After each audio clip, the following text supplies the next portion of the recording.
بسم اللہ الرحمن الرحیم۔ عبداللہ نے پوچھا کہ سبحان اللہ، اس سے تمہارا کیا مطلب ہے؟ جعفر نے جواب دیا کہ سبحان اللہ، اس سے میرا ارادہ تمہیں دکھ پہنچانے کا نہیں ہے۔ حضرت ابن زبیر نے کہا کہ خواہ یہ شعر تمہاری زبان پر غیر ارادی طور پر ہی جاری ہوا ہو، لیکن مجھے یہ سخت ناگوار ہے اور میں اسے نحوست اور بدشگونی سمجھتا ہوں۔ امام حسین رضی اللہ عنہ کی مکہ روانگی اور محمد بن حنفیہ کا مشورہ۔ ولید امام حسین بن علی رضی اللہ عنہ سے لاپرواہ ابن زبیر کی لیت لال میں مصروف تھا کہ حضرت امام حسین رضی اللہ عنہ حضرت عبداللہ ابن زبیر کی روانگی سے ایک دن بعد 28 رجب المرجب 60 ہجری اتوار کی شب کو محمد بن حنفیہ کے سوا اپنے تمام اہل و عیال کو ساتھ لے کر مکہ مکرمہ روانہ ہو گئے۔ محمد بن حنفیہ نے کہا، اے میرے بھائی، اللہ کی قسم آپ مجھے تمام اہل زمین سے زیادہ عزیز ہیں۔ میں آپ کو نصیحت کرتا ہوں کہ کسی شہر میں سکونت نہ رکھنا، بلکہ کسی جنگل یا صحرا میں رہنا اور میرے پاس آدمی بھیجتے رہنا۔ جب لوگ آپ پر اتفاق کر لیں اور آپ کی بیعت کر لیں تو پھر آپ شہر میں داخل ہو جائیں، اور اگر آپ اس سے انکار کرتے ہیں اور شہر ہی میں رہنے پر مصر ہیں تو فی الحال مکہ چلے جائیں۔ اگر آپ کی خواہش کے مطابق وہاں حالات سازگار ہوں تو بہتر، ورنہ ریگنوں اور بوں میں چلے جائیں۔ حضرت امام حسین نے کہا کہ اللہ تعالیٰ آپ کو جزائے خیر دے، آپ نے میری ہمدردی کی اور مجھے نصیحت کی۔ یہ کہہ کر آپ مکہ کی طرف روانہ ہو گئے۔ وہاں جا کر آپ اور عبداللہ ابن زبیر اکٹھے ہو گئے۔ حضرت عبداللہ بن عمر کو یزید کی بیعت کے لیے دباؤ۔ ولید نے حضرت عبداللہ بن عمر رضی اللہ عنہ کو بلا بھیجا اور ان سے کہا کہ یزید کی بیعت کرو۔ انہوں نے کہا کہ جب لوگ بیعت کر لیں گے تو ان کے بعد میں بھی بیعت کر لوں گا۔ کسی نے کہا کہ کیا آپ یہ چاہتے ہیں کہ لوگوں میں پھوٹ پڑ جائے اور وہ آپس میں لڑ مریں، اور جب آپ کے سوا کوئی باقی نہ رہے تو لوگ آپ کی بیعت کر لیں؟ ابن عمر رضی اللہ عنہ نے کہا کہ میں ہرگز یہ نہیں چاہتا جو تم کہتے ہو۔ بس جب دوسرے لوگ بیعت کر لیں گے اور میرے سوا کوئی باقی نہ رہے گا تو میں بھی بیعت کر لوں گا۔ واقعی نے بیان کیا ہے کہ جب حضرت امیر معاویہ رضی اللہ عنہ کی وفات کی خبر آئی تو حضرت ابن عمر رضی اللہ عنہ مدینہ میں موجود نہ تھے، بلکہ وہ اور ابن عباس رضی اللہ عنہ مکہ میں تھے۔ یہ دونوں مکہ سے واپس آ رہے تھے کہ راستے میں حضرت امام حسین رضی اللہ عنہ اور حضرت ابن زبیر رضی اللہ عنہ سے ان کی ملاقات ہو گئی۔ حضرت ابن عمر رضی اللہ عنہ نے ان سے مدینہ کی خبر پوچھی تو انہوں نے جواب دیا کہ معاویہ کی موت اور یزید بن معاویہ کی بیعت۔ ابن عمر رضی اللہ عنہ نے ان سے کہا کہ اللہ سے ڈرو اور مسلمانوں کی جماعت میں تفرقہ نہ ڈالو۔ پھر عبداللہ بن عمر رضی اللہ عنہ اور عبداللہ بن عباس رضی اللہ عنہ مدینہ روانہ ہو گئے۔ اس کے بعد جب تمام علاقوں سے بیعت کی خبریں آ گئیں تو ابن عمر رضی اللہ عنہ نے بھی لوگوں کے ہمراہ بیعت کر لی۔ ادھر حضرت امام حسین رضی اللہ عنہ اور حضرت عبداللہ بن زبیر رضی اللہ عنہ مکہ پہنچے تو عمرو بن سعید بن العاص امیر مکہ کو دیکھ کر ڈر گئے اور کہا کہ ہم اس گھر کی پناہ میں آئے ہیں۔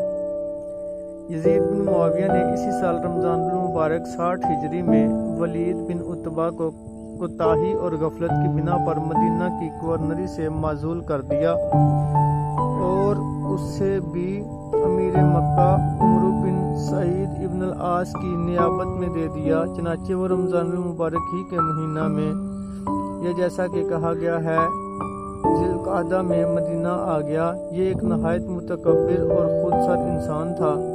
اس نے عبداللہ بن زبیر سے جنگ کرنے اور انہیں کچل ڈالنے کے لیے ان کے بھائی عمرو بن زبیر کو ان پر مسلط کر دیا، جس کی ان سے دشمنی تھی، اور خود مدینہ سے اسے کمک بھیجتا ہے۔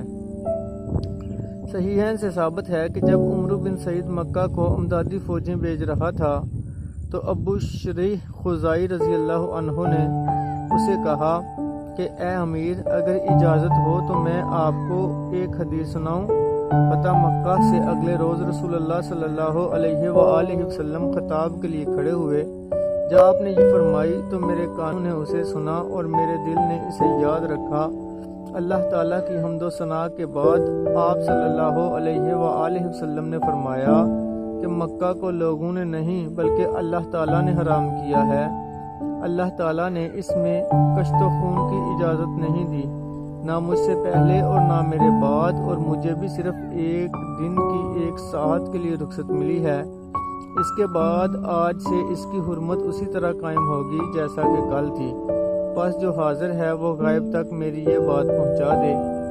ایک اور روایت میں ہے کہ اگر کوئی شخص مکہ مکرمہ میں رسول اللہ صلی اللہ علیہ وآلہ وسلم کی قتال کی مثال قائم کرے تو اس پر لوگوں نے کہا اللہ تعالیٰ نے یہ رخصت تم کو نہیں دی تھی بلکہ رسول اللہ صلی اللہ علیہ وآلہ وسلم کو دی تھی۔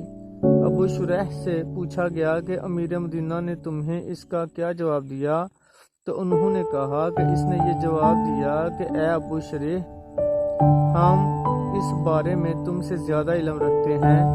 حرم مجرم کو اور قاتل کو اور تخریب کار کو پناہ نہیں دیتا۔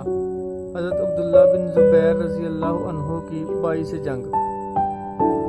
واقعی کا بیان ہے کہ عمرو بن سعید نے عمرو بن زبیر کو مدینہ کا کوتوال مقرر کر دیا۔ اقتدار ہاتھ میں آتے ہی وہ اپنے بھائی کے دوستوں اور بہی خواہوں کے پیچھے پڑ گیا اور ان پر بے پناہ تشدد کیا، حتیٰ کہ جن لوگوں پر اس نے ظلم کیا ان میں سے ایک اس کا اپنا بھائی منظر بن زبیر بھی تھا۔ عمرو بن زبیر کی یہ ذمہ داری تھی کہ وہ اپنے بھائی حضرت عبداللہ بن زبیر رضی اللہ عنہ کو گرفتار کر کے اور اس کے گلے میں چاندی کا توق ڈال کر اسے خلیفہ کے سامنے پیش کرے۔ چنانچہ وہ منظر بن زبیر اور اس کے لڑکے محمد بن منظر اور عبد الرحمن بن اسود ابن یغوث اور عثمان بن عبداللہ بن حکم بن حزام اور خبیب بن عبداللہ بن زبیر اور محمد بن عمار بن یاسر وغیرہ پر پل پڑا اور انہیں 40 اور 50 اور 60 کوڑے لگائے۔ عبد الرحمن بن عثمان تمیمی اور عبد الرحمن بن عمرو بن سہل چند آدمیوں کے ہمراہ مکہ ہی سے روپوش ہو گئے۔ اس کے بعد یزید نے عمرو بن سعید کو حضرت عبداللہ بن زبیر رضی اللہ عنہ کی طلبی کے بارے میں ایک تاکیدی خط لکھا کہ عبداللہ سے بیعت نہ لی جائے، خواہ وہ اس پر تیار بھی ہو، بلکہ اسے برنس یعنی ایک لباس جس کا کچھ حصہ ٹوپی کا کام کرتا ہے کے نیچے سونے یا چاندی کا توق پہنا کر جو نظر نہ آئے لیکن اس کی جھنکار سنائی دے میرے سامنے پیش کیا جائے۔ ادھر حضرت عبداللہ ابن زبیر نے حارث بن خالد مخزومی کو جو مکہ میں عمرو بن سعید کا نائب تھا اہل مکہ کو نمازیں پڑھانے سے روک دیا، اس لیے عمرو نے مکہ پر فوج کشی کا پکا ارادہ کر لیا۔ چنانچہ عمرو بن سعید نے اس معاملہ پر عمرو بن زبیر سے مشورہ طلب کیا کہ عبداللہ کو قتل کرنے کے لیے کس شخص کو مکہ بھیجا جائے۔ عمرو بن زبیر نے کہا کہ اسے قتل کرنے کے لیے مجھ سے زیادہ کوئی نہیں۔ چنانچہ اس نے اس پر یہ اسی کو مامور کر دیا اور مقدمۃ الجیش پر 700 جنگجو نوجوانوں پر انیس عمرو اسلمی کو مقرر کر دیا۔ واقعی کا بیان ہے کہ یہ تقرری یزید بن معاویہ نے خود کی اور اسے عمرو بن سعید کے پاس بھیج دیا۔ انیس نے مقام جرف پر قیام کیا۔ مروان بن حکم نے عمرو بن سعید کو مشورہ دیا کہ مکہ پر حملہ نہ کرو بلکہ حضرت عبداللہ بن زبیر کو اپنے حال پر چھوڑ دو، اگر وہ عنقریب قتل نہ ہو گیا تو اپنی موت آپ مر جائے گا۔ لیکن عبداللہ بن زبیر رضی اللہ عنہ کے بھائی عمرو بن زبیر نے کہا کہ خدا کی قسم ہم ضرور اس پر حملہ کریں گے، خواہ ہمیں یہ پسندیدہ کام عین کعبہ کے اندر ہی کیوں نہ کرنا پڑے۔ اس پر مروان نے کہا کہ خدا کی قسم تمہاری اس بات سے تو میرا کلیجہ ٹھنڈا ہو گیا۔